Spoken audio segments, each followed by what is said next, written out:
guys! Good morning! Welcome to my YouTube channel! At for today's video nga mga kaibigan ay umuulan. At kahapon natapos ko nang, saan ba ko titingin? Doon o dito?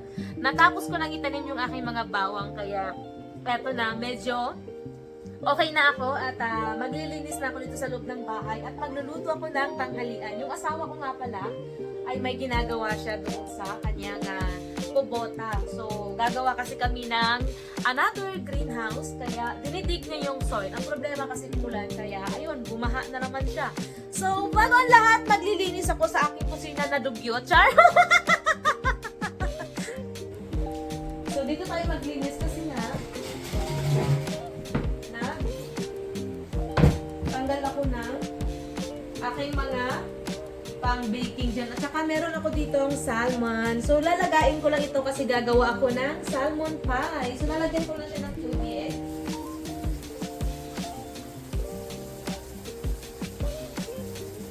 Then, isasalang ko lang siya sa ating talan while dinis-linis ako dito. Kunyari ako naglilinis ngayon kasi kunyari ako masipag. So, kapag hindi kayo matangkad, dapat meron kayong bangkito.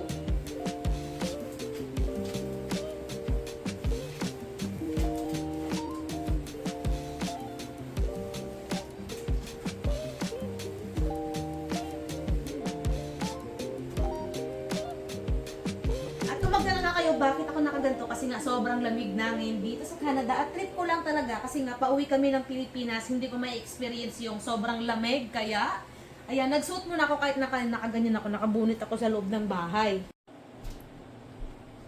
So, maghiwa lang ako ng patatas kasi gagawa tayo ng ating salmon pie.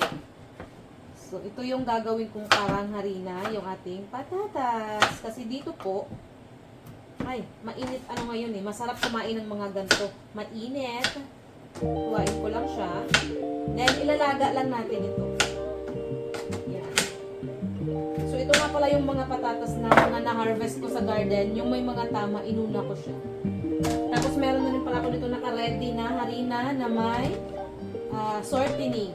So, naglagay tayo ng asin. Tapos, gumamit tayo ng malamig na tubig. So, gagawin natin siyang kanyang dough.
Dito ko ilalagay yung aking another greenhouse. So, yan.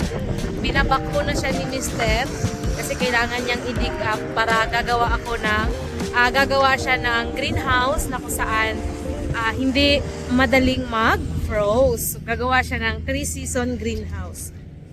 Tapos dito yung aking another garden. Dito siya. At kahapon, nakapagtanim na ako ng bawang.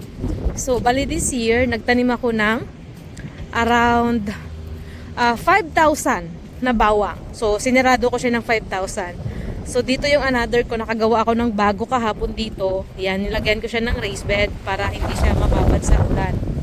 Tapos, dito din ay meron ako ditong madami. Dito yung madami ko na bawang. So, dito ko pala tinanim yung mga sibuyas ko ngayong taon. So, this year ay, ayan, kikita nyo ba yan? Puro siya raised bed ng bawang. At kagandahan kapag naka-raised bed yung ating bawang, kita nyo yung daluyan ng tubig. Tapos ang lakas kasi talaga ng ulan. So hindi mabababad talaga ang mga bawang sa tubig. Kaya hindi siya madali ang mamatay. Kaya may nakalagay talaga na kanal. So at saka dito din, tingnan nyo to.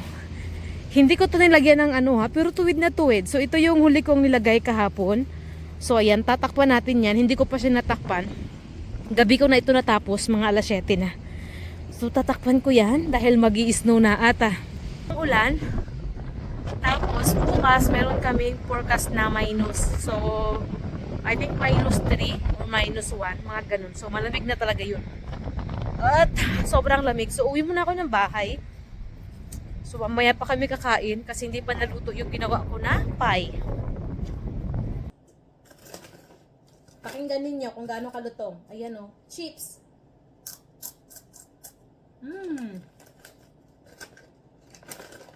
Hop.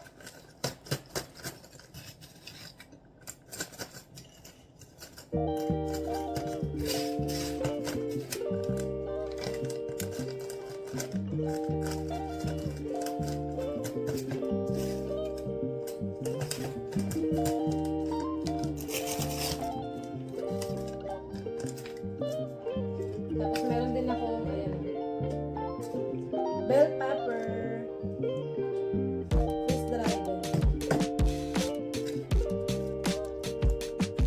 Ilalagay ko siya sa mylar bag para mas matagal siya masira at saka hindi siya mag-absorb ng moisture.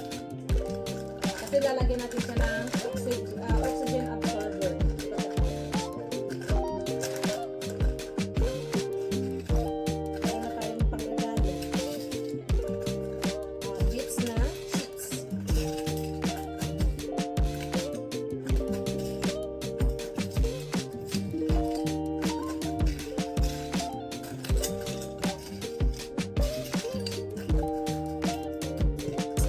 Sarado natin yung ating ginawang chips na bits. Meron tayo dito cedar, dalawa ito. Ayan, nasin siya ng twice. So yun lang. Tapos lalagyan natin ng label.